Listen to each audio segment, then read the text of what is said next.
Perguntas das damas gnósticas e... Agora, aqui, estamos abertos, pois, à conversa e em geral ao diálogo. E todas as irmãs que tenham perguntas a fazer, podem fazê-las com a mais inteira liberdade.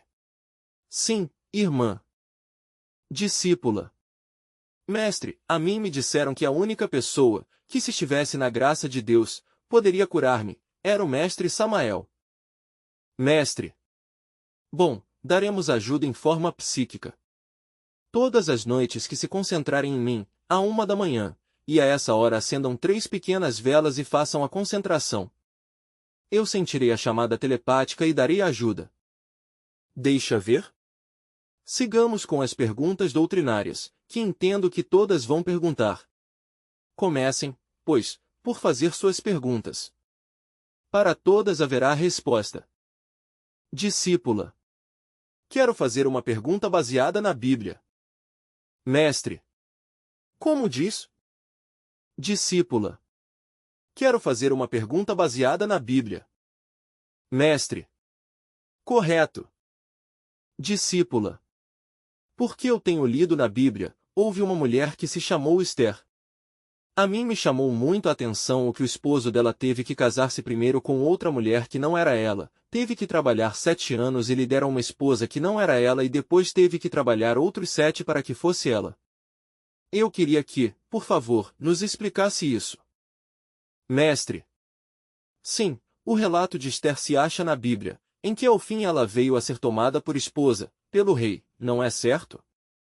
Discípula. Sim. Mestre. Bem, e isto se deveu a que ela se fez digna de ser tomada por esposa. Claro, esse é um assunto, no fundo, esotérico. Realmente, a mulher que elimina, pois, ou a alma que elimina os elementos inumanos, ao fim se desposa com o real ser interior profundo, que é o rei. Ela teve, digamos, que se esforçar, sofrer, antes que pudesse ser recebida pelo rei Assuero. Assim foi como Esther passou a ser esposa do rei. Discípula. Mestre, o rito gnóstico de 2º grau, diz o seguinte: devereis reunir bens, provisões, mulheres e aromas. Qual é o significado esotérico dessa frase? Mestre. É completamente simbólico. Quer dizer que a necessidade, de que um deve triunfar totalmente, de se tornar um triunfador, saber manejar as coisas do mundo com exatidão, com perfeição, dominar o de cima e o de baixo. Precisamente Hermes Trismegisto, o 3 vezes grande deus Ibis de Tot, disse, sobe da terra ao céu, e logo, de retorno, regressa outra vez à terra e volta a subir, e assim terás poder sobre o de cima e sobre o de baixo. Penetrarás em toda coisa sutil e também lograrás vencer a toda coisa densa. Assim pois que a chave do poder está nisso, por isso se diz, reunireis bens, provisões, mulheres e aromas, isto é, aprender a manejar o de cima e o de baixo com mestria. Discípula. Mestre Samael, e esta frase se aplica também à mulher? Mestre. Como diz? Discípula. Se aplica também à mulher? Mestre. Pois, no caso da mulher também se aplica o mesmo, porque o rito não vai dizer a vocês que reúnam homens de toda classe, que se façam poderosas no mundo, não. Simplesmente, é o mesmo, não é? Aprender a manejar, com idoneidade, o de cima e o de baixo. Alguma outra pergunta? Discípula. Mestre, por aqui há uma pergunta. Que efeito pode causar, em uma pessoa que trabalha como bioanalista, a relação frequente do sangue e da pessoa examinada, sobretudo? Mestre. O que analisa constantemente o sangue, isto é, o que se chama uma bióloga ou um biólogo? Discípula. Sim. Mestre.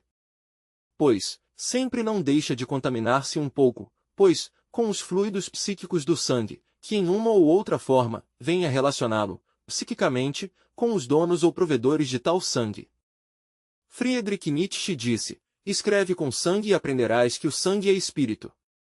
Fausto, o doutor Juan Fausto, encantador e mago, diz, este é um fluido muito singular.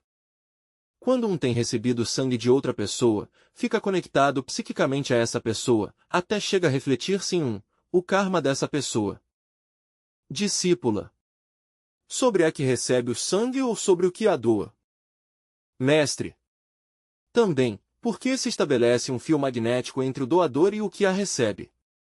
Assim, pois, é lamentável ficar um conectado a outra pessoa, ficar um participando, até certo ponto, do karma de outro, com o reflexo do karma de outro. Mais vale evitar as transfusões de sangue. E os examinadores de sangue ou as examinadoras, pois, sempre recebem as vibrações dessas correntes sanguíneas e de alguma forma se conectam com as pessoas com as quais não deveriam ter se relacionado. Discípula. Como poderia fazer-se, mestre, para que esse bioanalista possa limpar-se um pouco? Mestre. Pois somente separando-se dessa classe de trabalho, isso é o lógico. Há outros trabalhos, não somente esse. Deixa ver, irmãs, que outra pergunta? Discípula. Mestre, tenho uma pergunta muito pessoal, não é? Bem, eu padeço quase continuamente de dores de cabeça. Agora, por exemplo, tive que fazer um esforço grande para vir aqui, com a dor de cabeça. Queria saber o que poderia fazer? Como poderia ajudar-me neste caso? E tenho outra pergunta. Mestre.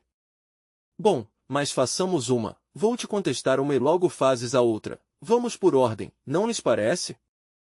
Claro está que essas dores de cabeça, assim per seculum saeculorum, amém, se devem a danos da parte mental, da parte psicológica mental. Possivelmente, em alguma passada existência utilizaste equivocadamente a mente, e agora tens que passar por esse sofrimento, isso é kármico. Há necessidade de curar-se, neste caso o cérebro, desde o ponto de vista psíquico. Se invocará a Pedro e este concorrerá à chamada, refirou-me a Pedro, o apóstolo do Cristo, o qual é idôneo nesta classe de trabalhos.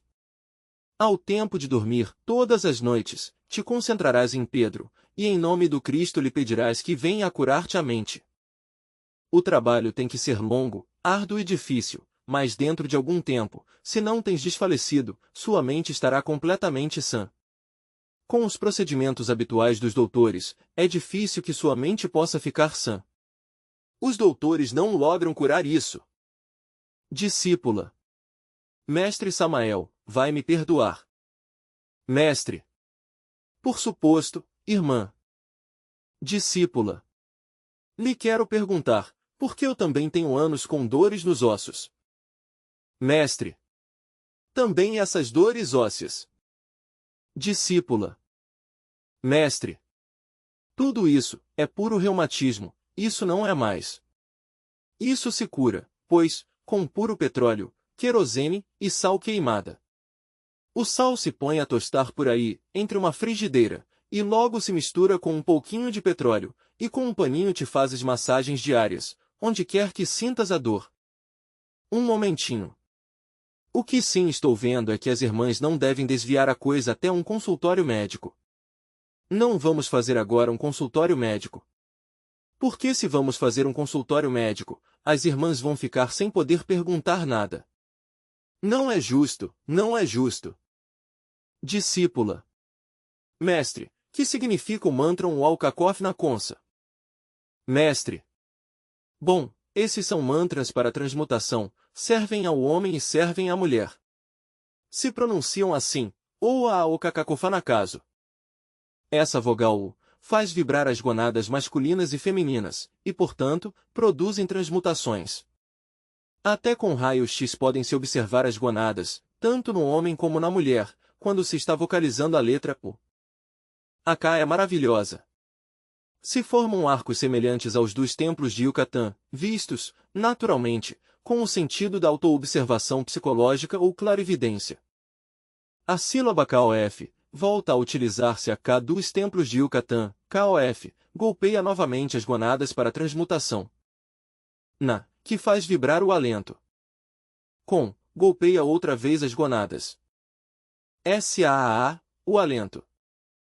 Total, que é toda uma poderosa maquinaria mágica para fazer subir a energia criadora para dentro e para cima. Se vocaliza muito especialmente quando se trabalha na nona esfera.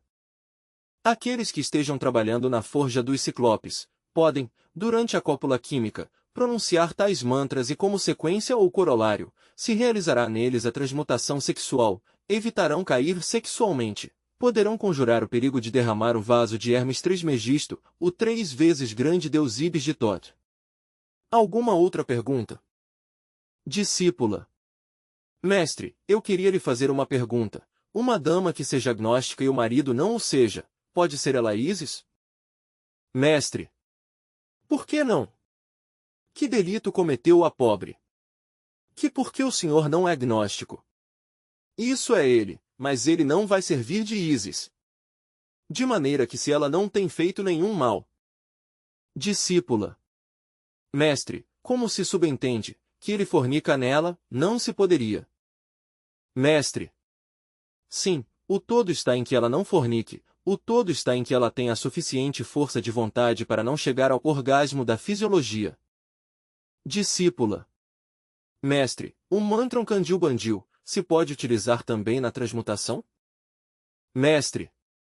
Vou te dizer, faz uns quantos anos, muitos anos para trás, conversava eu com o anjo Arosh, anjo de comando, e me ocorreu a mim perguntar-lhe, cara a cara, frente a frente, por algum mantram para o Kundalini.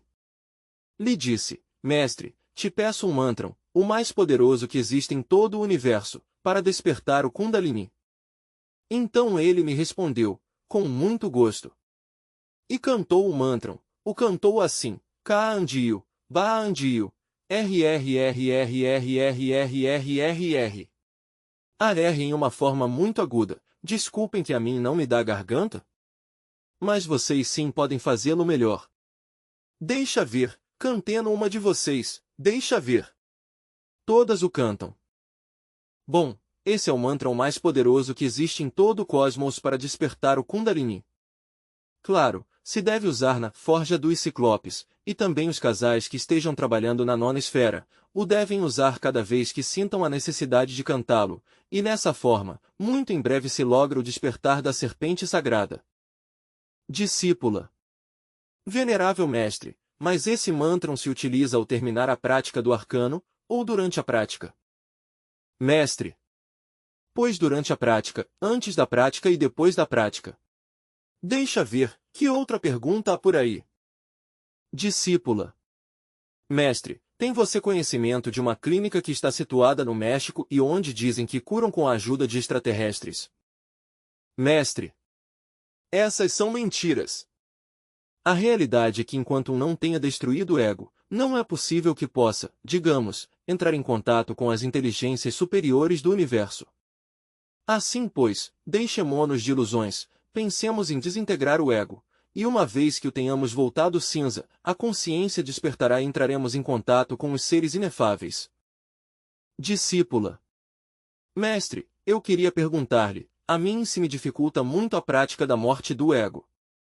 Eu trato de fazê-la, mas quando creio que já mais ou menos tenho a um dos eus compreendido, de repente volta a sair e então não sei se o estou fazendo mal. Por mais explicações que me dão, isto é, eu entendo bem a parte teórica, mas ao me pôr a fazer o exercício da meditação, de compreensão do eu, todo esse processo, não sei se o estou realizando bem, ou talvez você nos poderia dar uma orientação precisa a respeito. Mestre. Pois, homem, francamente, eu não lhe vejo dificuldade a isso, eu não lhe vejo nenhum problema que se estejam observando durante todo o dia, para ver o que encontra. De repente tem um arranque de ira, de coragem, e então vem a descobrir que tem o eu da ira. Deve tratar de compreendê-lo, de refletir nele, tratar, digamos, de reviver a cena aquela da ira e uma vez que o compreendeu, então deve desintegrá-lo. Se concentra-o em sua mãe divina Kundalini e liberra, e liberra, e liberra, até que ao fim ela lhe desintegre o eu da ira. Que trabalho tem isso? Eu não lhe vejo trabalho. Vocês lhe veem trabalho? Eu não. Discípula. Mestre, mas há uma coisa, pode ter vários eus que nos molestam ao momento, e pode que um se manifeste em forma violenta e outro muito sutilmente, e ambos sejam muito perigosos. A qual deles aqui desintegrar primeiro? Mestre. Pois, homem, aqui, nisto da desintegração dos eus, não devem haver preferências, a lei deve ser para todos, custe o que custar. se trabalha ao mais pequenino e ao mais grandão, e a ambos há que dar, veja, torresmo. Pega um e agarra o outro, não te compliques tanto a mente. Simplifica um pouco e para frente, e daí nos vemos. Discípula. Venerável mestre, mas como se matam, em si, os eus? Igual que se uma pessoa estivesse encurralada de 20 pessoas que querem atirar-lhe, pois, um não vai prestar atenção a um, senão que ao que lhe vai atirando. Mestre. Aí tem um que marchar, digamos, contra o que um descubra, sem tanto matar a cabeça, senão o que descubra e para frente. Estudar ele, compreendê-lo, e logo, pois, rogar a Mãe Divina Kundalini que lhe dê torresmo, e pronto.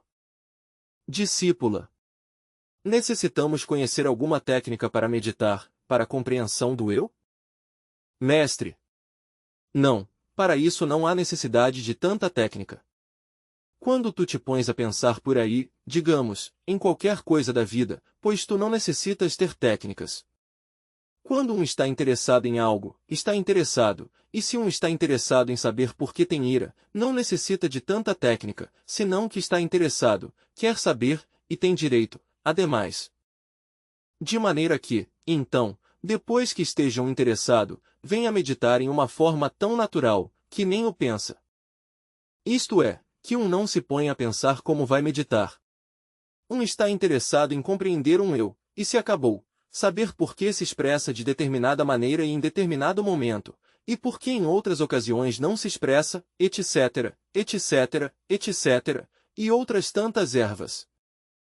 De maneira que quando um já o compreendeu, veja, se chamava, por que tu lhe pedes então a Mãe Divina Kundalini que lhe dê torresmo, e ela, veja, o dá. Para isso não se necessita ser tão sábio. Discípula. Mestre, que outras funções deve ter uma ísis dentro do esotérico? Mestre. Que outra função deve ter, que outra obrigação? Veja, esta, passar pelo degole, pela decapitação de João Batista, preocupar-se por desintegrar o ego. Essa é sua principal obrigação. Discípula. Mestre, há uma pergunta de uma senhora que deseja saber se existe algum remédio para que uma pessoa deixe de fumar? Mestre. Para deixar de fumar? Pois, homem, o melhor remédio é fazer-lhe análise à coisa essa do cigarro, tratar de compreendê-lo profundamente, sentar-se por aí, a meditar sobre tal cigarro, para que serve, que efeitos produz no organismo, etc. Uma vez que um tem compreendido que o cigarro é inútil e que o único que consegue com isso é um câncer nos pulmões, ou na garganta, ou no melhor dos casos que os pulmões se lhe encham de nicotina, se lhe rompam, se lhe rasguem e que fiquem como um fole roto, pois então se propõe um desintegrar o eu do cigarro, se lhe pede a Divina Mãe Kundalini que tenha a bondade de voltá-lo cinzas. Ao fim, um dia desses tantos, esse ego desaparecerá, e depois que tenha desaparecido, desaparece o vício também. Eu não me explico como fazem vocês para fumar, eu não entendo, e quando está? Discípula. Mestre, perguntei-lhe-a. Mestre. Bom, ouve as acusações que te fazem, que dizes tu agora? Estás disposta a responder de encargos? Estás disposta a subir ao patíbulo? Risos. Bom, total, que na realidade de verdade, me vem à memória quando eu era garoto. Como eu via os senhores grandes que fumavam, me dizia a mim mesmo, eu quero, também, ser um senhor. Era um moleque de 14 anos, mas já queria ser um senhor. Os via que deitavam fumaça como chaminé pelas narinas e pela boca, e então me dizia a mim mesmo, esses são os homens, eu tenho que ser já, também, um homem grande. E comprava as caixas, essas, de cigarros, e enquanto mais fazia por fumar, mais horrível me parecia, e lutava por agarrar o vício. Porque como eu via os senhores tão sérios, com um cigarro na boca, eu dizia, estes senhores são muito respeitáveis. Eu tenho também que chegar a ser respeitabilíssimo, seguir o exemplo tão digno que esta gente está nos dando a nós, os garotos. Bom, assim pensava eu da gente grande. Mas inútil, não me pôde entrar o tal vício. Enquanto mais fumava, mais horrível me parecia. Chegou um dia em que peguei uma caixinha de cigarros e a joguei assim, contra o solo e disse, eu não nasci para isto, ao diabo com os tais cigarros. Eu não me explico como fazem vocês para fumar, não entendo. Queriam me ilustrar, deixa ver, dar-me umas aulinhas por aqui? Risos. Discípula. Você disse hoje, na conferência dirigida à mulher, que os varões estão degenerados e que só a mulher pode ajudá-lo. De que maneira as damas podemos ajudar ao varão para regenerá-lo? Mestre. Bom, digo que durante a cópula metafísica, na nona esfera, a mulher, pois, deve ajudá-lo, animá-lo, para que aprenda o varão a transmutar as energias sexuais, dar-lhe ânimos, dizer-lhe, seja homem, transforme-se, não derrame o vaso de Hermes, não seja nécio, transmute, tenha força. Bom, se o homem não se assusta, pode que a longo prazo transmute. Vou contar-lhes a vocês algo muito, por aqui deve estar TM, meu amigo, bom, anda por lá. Resulta que me chegou a pedir a mão de minha filha Isis, quando ela era todavia uma moça solteira. Lhe fiz umas perguntas terríveis, lhe disse. Você a ama? Sim, a adoro. Está bem. Você seria capaz de dar por ela até a última gota de sangue? O homem ficou pálido. Seria você capaz de ir ao paredão de fuzilamento por ela? Como, ao fuzilamento? Sim, ao paredão. Bom, e esse pobre homem que vinha apaixonado, ao ouvir semelhantes palavras do sogro, milagrosamente não correu. O que sim posso lhes dizer foi que empalideceu. Dias depois, me assegurava Isis que ele adorava, mas que não tinha se atrevido a contestar porque, realmente, a ele, pois, lhe parecia que não era para tanto. Então eu pensava não lhe dar então a filha por esposa, posto que a resposta não me havia sido afirmativa, e eu não ia confiar-lhe uma filha pela qual ele não estivesse disposto a ir até o paredão de fuzilamento, não é? Bom, mas então a mestra Litelantes, um pouquinho mais comedida, me diz, bom, há que ter-lhe paciência ao pobre homem. Depois a quererá, a adorará. Aí começam com um pouco de carinho e depois isso se volta um incêndio. Nessas condições sim, disse, se isso é assim, pois que se casem, que se casem, que se casem e que se casem. E se casaram. Agora meti uma boa, aí tem um pouco de netos. Bom. Discípula. Venerável mestre Samael. Mestre. Fale, irmã. Discípula. O que pode um fazer quando se lhe manifesta um defeito a uma pessoa em vários centros? Como poderiam ajudá-la? Mestre. Olha, um tem que preocupar-se pelos defeitos de um e dissolvê-los, porque se um não tem dissolvido os defeitos psicológicos que um tem, como poderia fazer, pois, para eliminar os defeitos psicológicos dos demais? Pensemos primeiro em si mesmos, em que temos que desintegrar tais ou quais erros, e uma vez que o tenhamos logrado, então sim podemos nos dar ao luxo de ajudar a outros. Discípula. A mesma pergunta, mas diferente. Quando todos os centros estão funcionando negativamente, como se poderia fazer para controlá-los? Mestre. Olha, vou te dizer, há 5 centros importantes. Primeiro, centro intelectual. Segundo, centro emocional. Terceiro, centro motor. Quarto, centro instintivo. Quinto, centro sexual. Também existem 7 níveis de homem, e de mulheres também. Aqui vejo puras damas. Primeiro, o homem, digamos, meramente instintivo. Segundo, o emocional. Terceiro, o intelectual. Quarto, o homem equilibrado. Quinto, aquele que tem fabricado seu corpo astral. Sexto, o que tem fabricado seu corpo mental. Sétimo, aquele que tem fabricado seu corpo causal, o homem perfeito. A Torre de Babel está formada pelos homens 1, 2, 3. Assim que há que saber entender. O círculo de confusão de línguas está formado pelas pessoas dos níveis 1, 2 e 3, isto é, o instintivo, o emocional e o intelectual. E essas gentes não se entendem, o intelectual não entende ao instintivo, o instintivo não entende ao intelectual, o emocional não entende ao instintivo, o intelectual não entende ao emocional, e o emocional tampouco entende ao intelectual. Essa é uma Torre de Babel. De maneira que, por exemplo, se uma pessoa intelectual lhe fala a uma pessoa instintiva, não a entende, se um intelectual lhe fala a uma pessoa emocional, tampouco se entendem. As pessoas 1, 2, 3 têm formado a Torre de Babel, têm enchido ao mundo de desgraças, o têm levado a várias guerras mundiais, são a calamidade para o planeta Terra. Existe um quarto nível de pessoas. Me refiro, em forma clara, às pessoas que já lograram equilibrar todos os 5 centros da máquina. Quando já os 5 centros da máquina estão perfeitamente equilibrados, então pode um controlar todos os centros.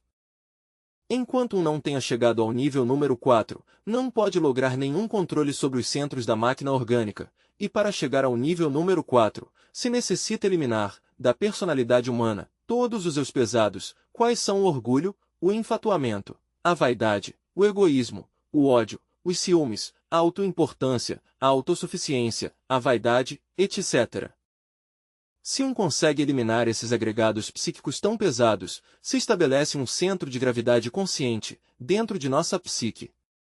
Estabelecido tal centro de gravidade consciente, dentro de nossa psique, fica também estabelecido o equilíbrio de todos os centros da máquina, e então pode controlá-los à vontade. Antes, não é possível. Discípula. Mestre, o que quer dizer 3 vezes nascido? Mestre. 3 vezes nascido? Bom, um pode ter passado pelas 3 purificações e chamar-se 3 vezes nascido. Se tem passado pela primeira purificação é uma vez, se tem passado pela segunda purificação, tem seus 2 vezes nascido. 3 vezes nascido é o dos mestres ressurretos ou perfeitos. Alguma outra pergunta? Discípula.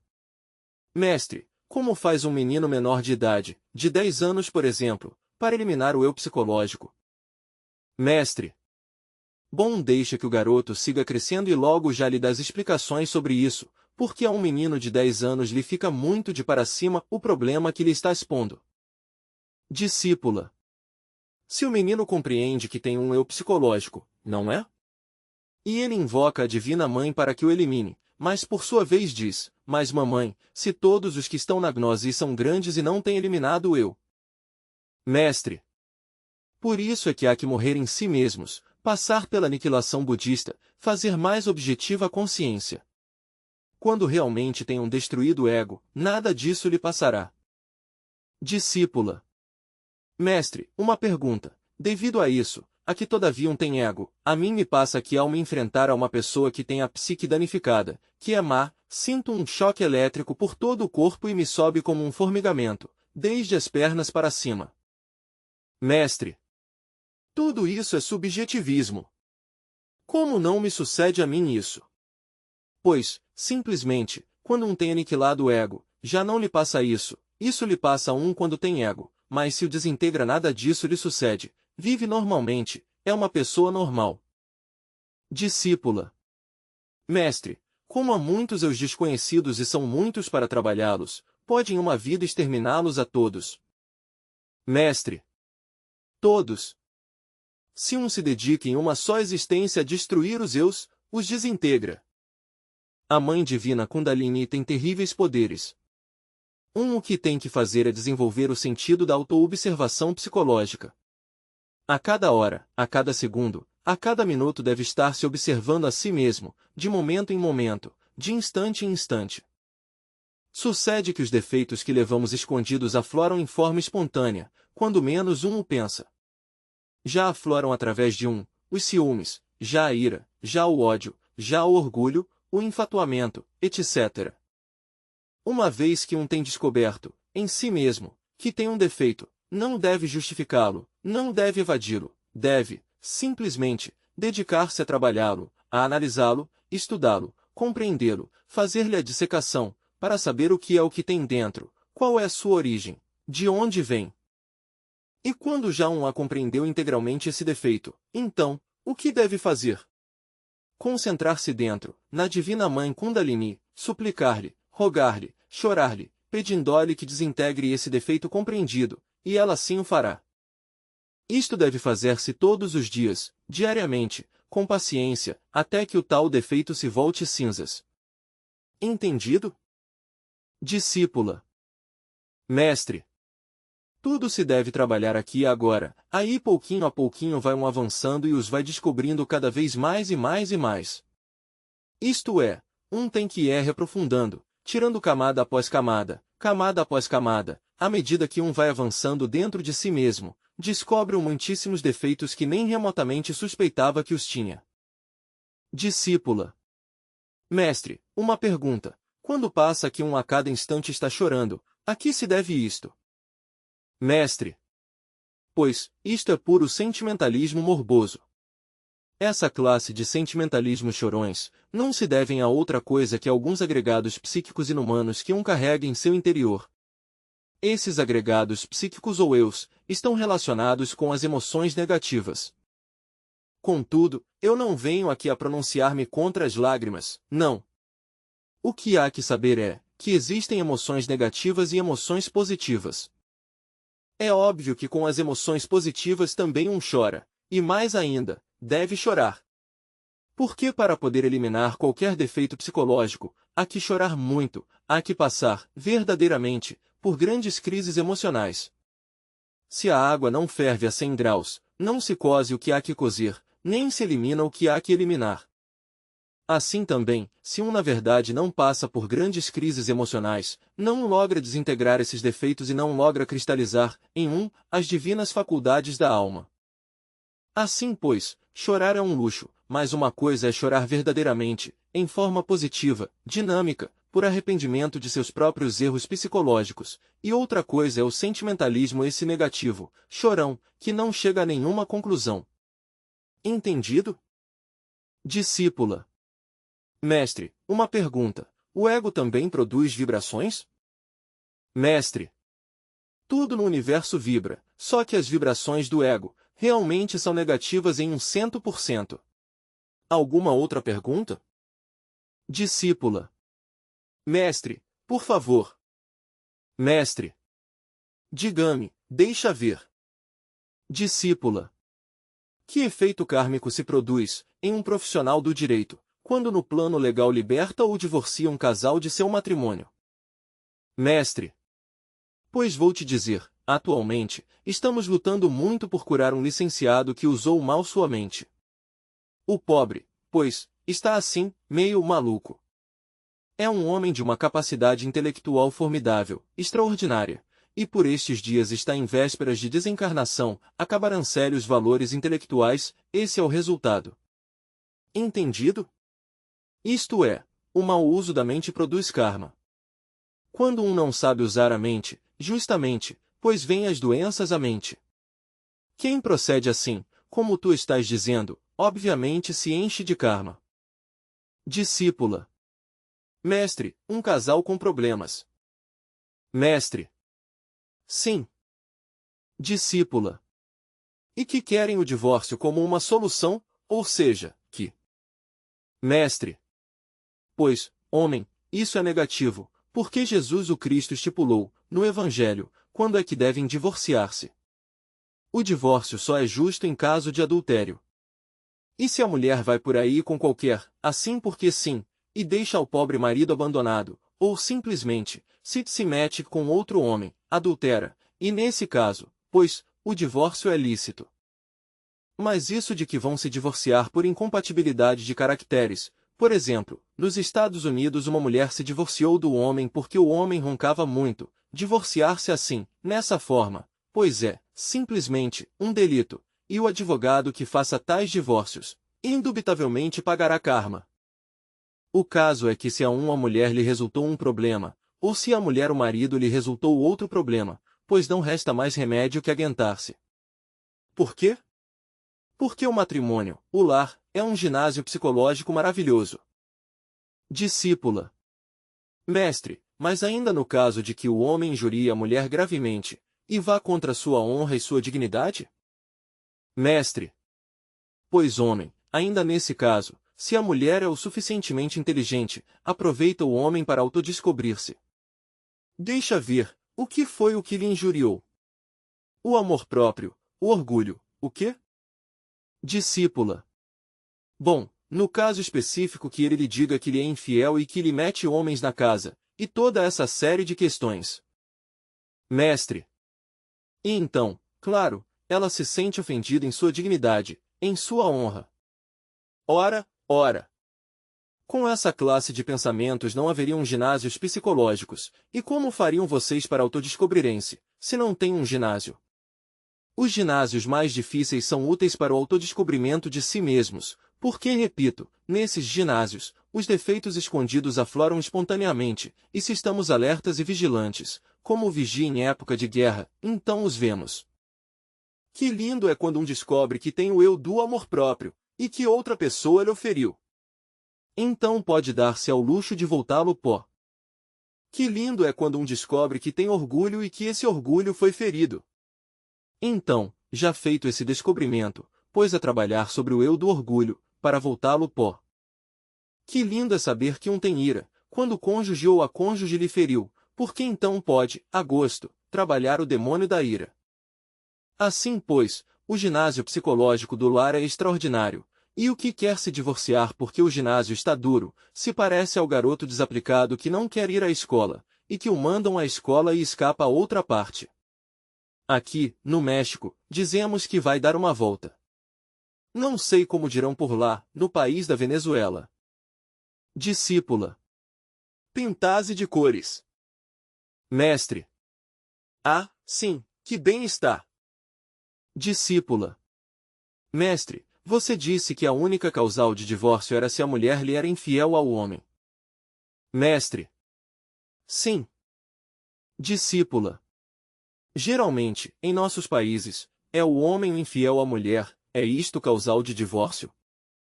Mestre. Pois o homem é o número 1, a mulher o número 2. Não quero dizer que os homens podem dar-se ao luxo de adulterar e que por isso não vão pagar karma. Claro está, que se um homem adultera, paga karma, mas entre adultério e adultério, há diferenças.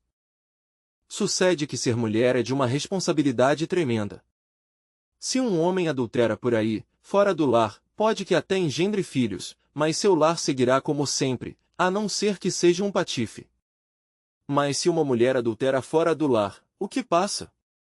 Trará novos filhos ao lar, filhos que não são de seu marido, e fica o matrimônio adulterado, como uma medicina a que lhe metem outro remédio distinto e que a misturam. Essa medicina está adulterada. Discípula. A que se deve, mestre, esta diferença entre o homem e a mulher? Mestre. Pois muito clara, porque o homem não vem com a saia, não tem saia, a que vem assim é a mulher.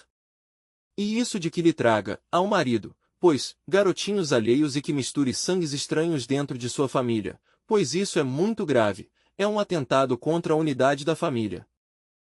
Em troca o homem, pois bom, se por lá meteu a pata, adulterou, e ao regressar à casa vem com o estômago ou a pança de lampião, não é? E não há problema, colada contra o espinhaço, quando muito ela lhe dará seu prato de comida e já, mas nada mais, não passou nada, a não ser que lhe tenham tirado sua virgindade e não creio que nenhum homem tenha esse problema. De maneira que, então, conclusão, é mais grave o adultério na mulher. Por isso é que, na época, precisamente, de Moisés, as mulheres que adulteravam as apedrejavam publicamente, porque ao adulterar acabam com o ar, o voltam pó. Discípula. Mestre, se isso se diz aos varões, agora, imagine. Mestre. Está grave, não o vamos dizer. Discípula. Mestre. Mestre. Deixa ver, diga-me. Mestre. E que karma paga uma dama que comete esse delito, dessa maneira? Mestre. Olha, vou te dizer, suponhamos que uma mulher vive com um homem e resulta que, da noite para a manhã, se apaixonou de outro cara, como dizemos aqui os mexicanos. Então, o que passa? Vai com o tipo, não é? Muito bem, nada passou, não é? Mas na nova existência voltam a encontrar-se os dois, outra vez, e volta ela a ver a seu maridinho outra vez e o maridinho a ela, e voltam a adorar-se, mas agora se trocam os papéis, resulta que o maridinho é o que vai embora e ela fica solitária, pagando karma pelo resto de sua vida. Que tal? Discípula. Mestre, e se um casal tem 18 anos de casados?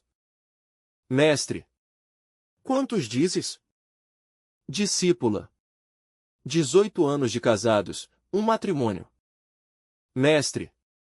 Sim. Discípula.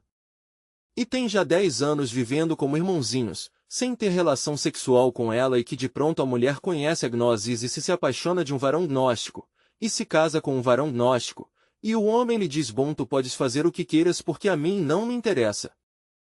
Mestre. Bom, neste caso, por isso te digo que para a mulher a responsabilidade é mais grave. O homem pode dar-se ao luxo, depois de 10 anos de não ter relação sexual com a mulher, já porque a mulher esteja enferma, ou bom, pelo que seja, 20, há tantas coisas, pelo que seja. Se tem 10 anos, suponhamos, um homem de não ter relação sexual com a mulher por isto ou aquilo, etc., está claro que lá, depois que um homem faz 10 anos não tem relação sexual com a mulher, esse homem é solteiro já, de fato, e se entra a outra mulher, se mete com outra mulher, não comete delito porque é solteiro. O caso da mulher é distinto, desgraçadamente, a põe mais grave, porque o assunto aquele de que traz novos garotinhos à casa, ou simplesmente porque como é a base do lar, porque a mulher é a que forma o lar, o perverte, o destrói. Não somente é por ela, senão pela família. De maneira que há dupla responsabilidade. Eu as considero vocês, que são mulheres, francamente, não queria me sentir na pele de vocês, sabem? É de dupla responsabilidade, repito. Nós os homens somos distintos, não é, porque somos homens, mas a mulher é de mais responsabilidade, isto é, suas responsabilidades são maiores. Discípula.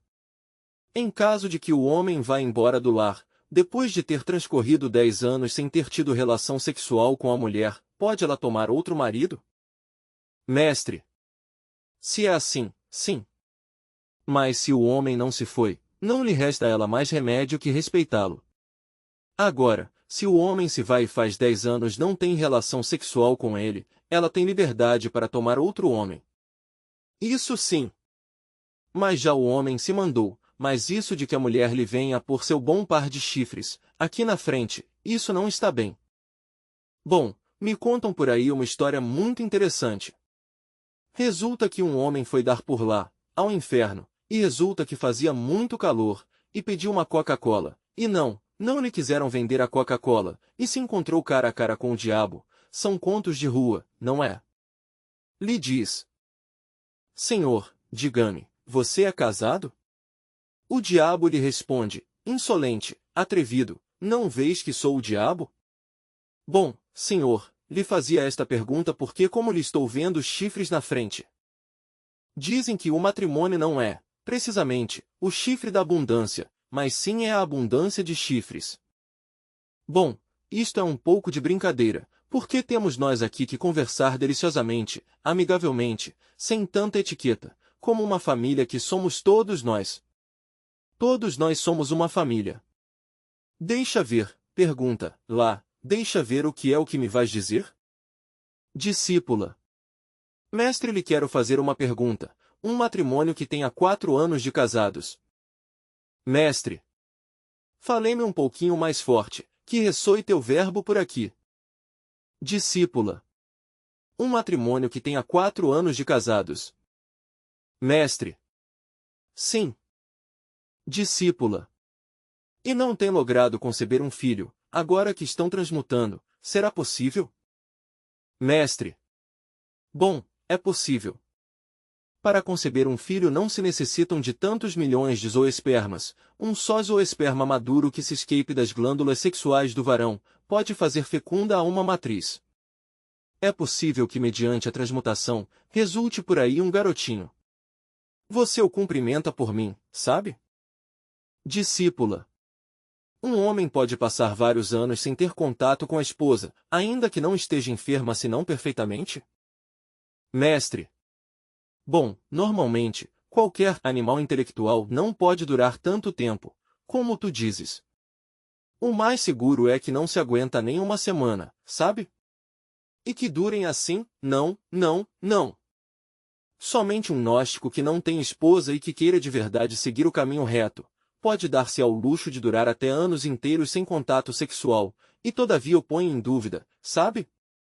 Isso não é assim, tão fácil, essas não são enchiladas, comida mexicana, significando que não é fácil.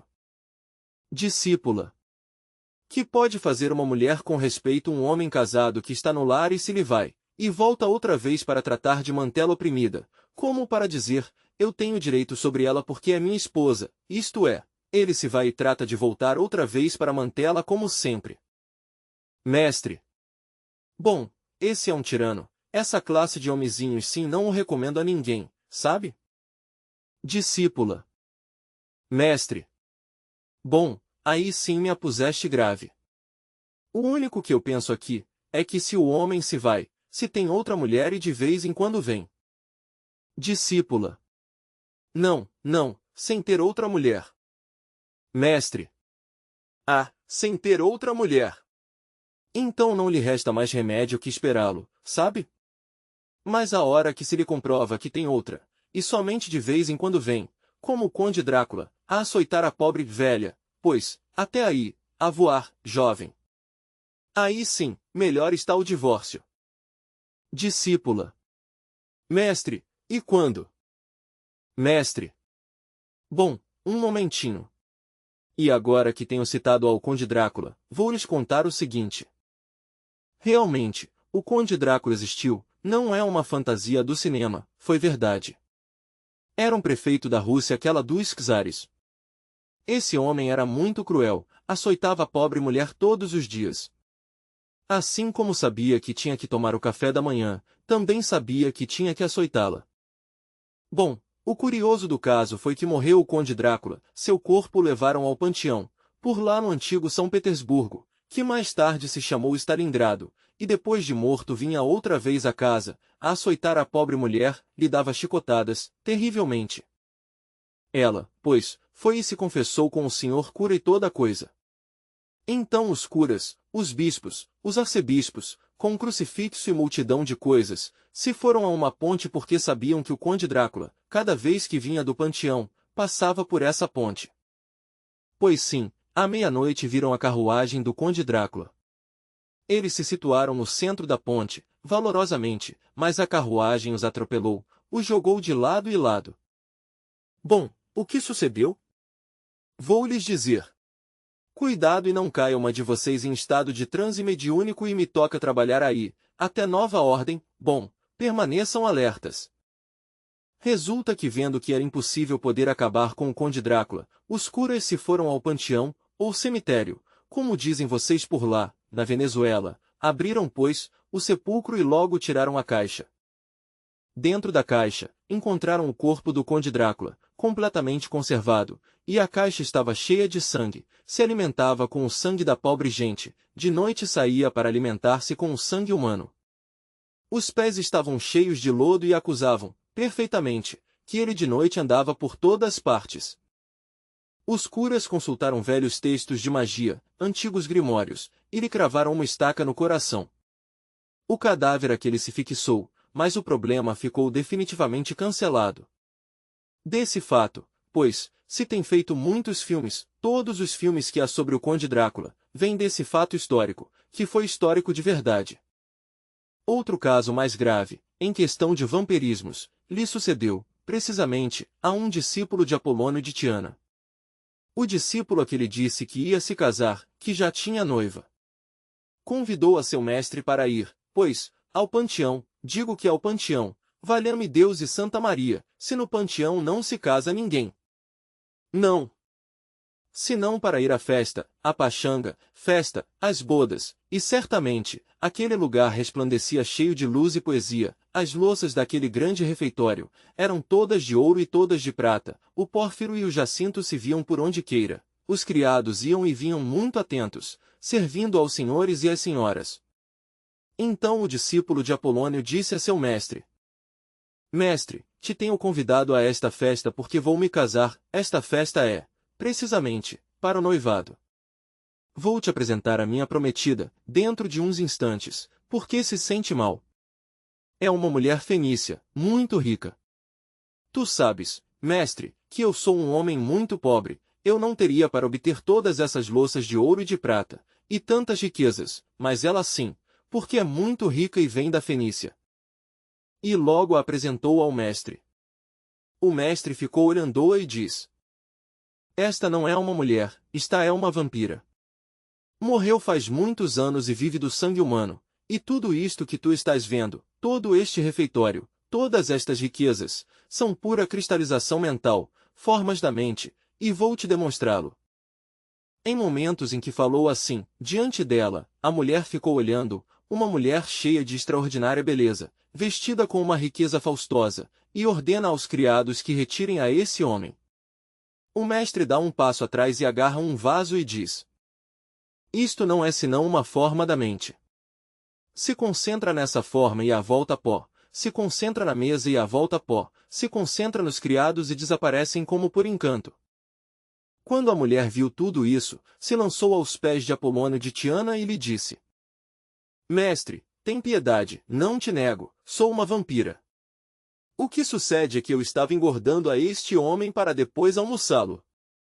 O mestre se concentrou nessa mulher e não lhe ficou, a pobre vampira, mais remédio que meter-se na quarta vertical e desapareceu. E ao fim, de toda aquela casa tão faustosa, daquele rico palácio, de tanta riqueza em ourivesaria, de púrpuras e sedas, e de ouro e diamantes, não ficou nada. Aquele não era senão um lugar pedregoso do deserto. Claro, ante semelhantes maravilhas, não lhe ficou mais remédio, ao discípulo de Apolônio, que lançar-se aos pés de seu mestre para lhe dar as graças, se salvou como por encanto, iam almoçá-lo. Vejam vocês esse tipo de vampiras.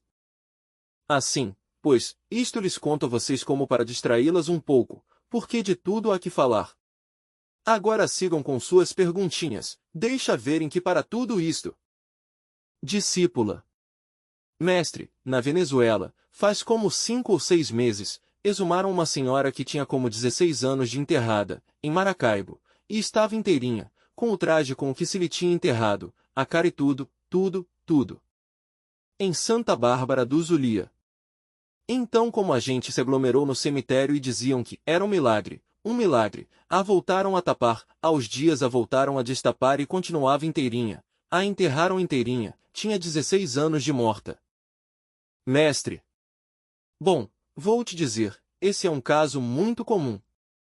Aqui temos nós, no México, precisamente, as múmias de Guanajuato, quantidade de cadáveres nos que se tem detido o processo de decomposição, que não se decompõem, devido a certas substâncias químicas do terreno, ou a remédios que tem tomado antes de morrer. Isso é o que passa, mas uma coisa é isso e outra coisa é ser vampiro. O vampiro caminha com corpo de carne e osso por todas partes, sai pela noite, escapa dos sepulcros. Em Jerusalém há, precisamente, uma ordem de vampiros que se escondem traz o título de mestres imortais e não sei que mais. Mas são vampiros.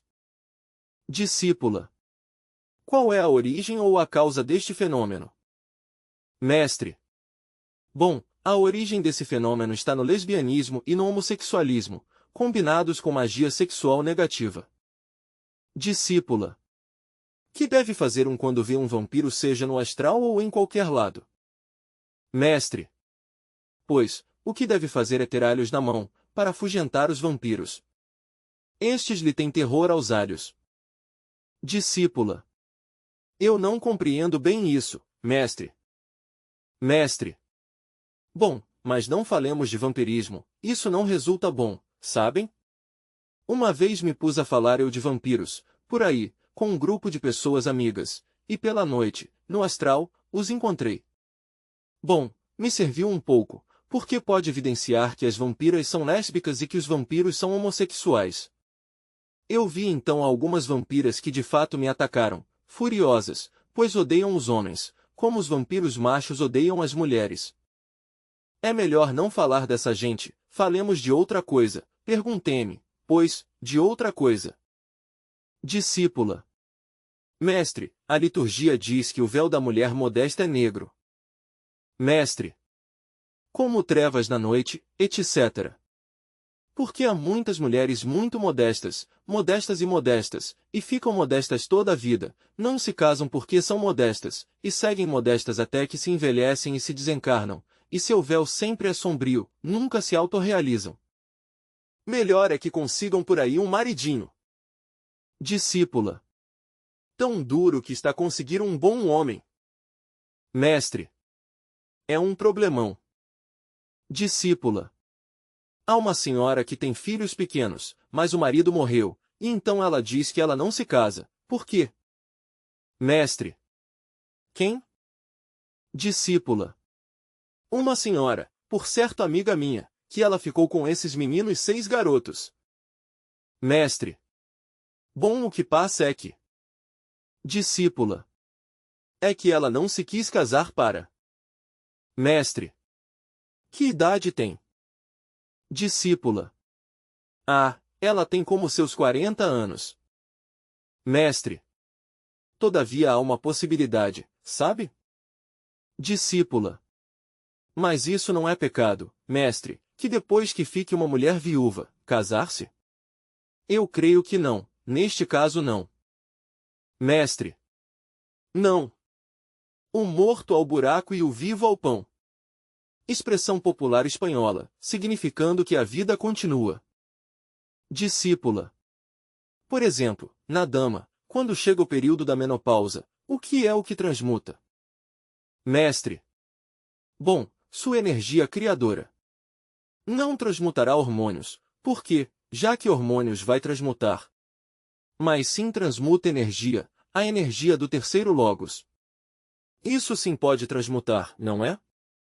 De maneira que, pelo fato de ter chegado uma mulher à menopausa, não significa que não possa trabalhar na nona esfera. Sim pode, mas isso sim, tem que aguardar a que lhe passe primeiro essa terrível menopausa, para continuar com o trabalho, porque trabalhar durante a menopausa é muito difícil. Não veem que a todas horas tem desarranjos e sofrem muito, muitíssimo? A idade crítica da mulher é espantosa.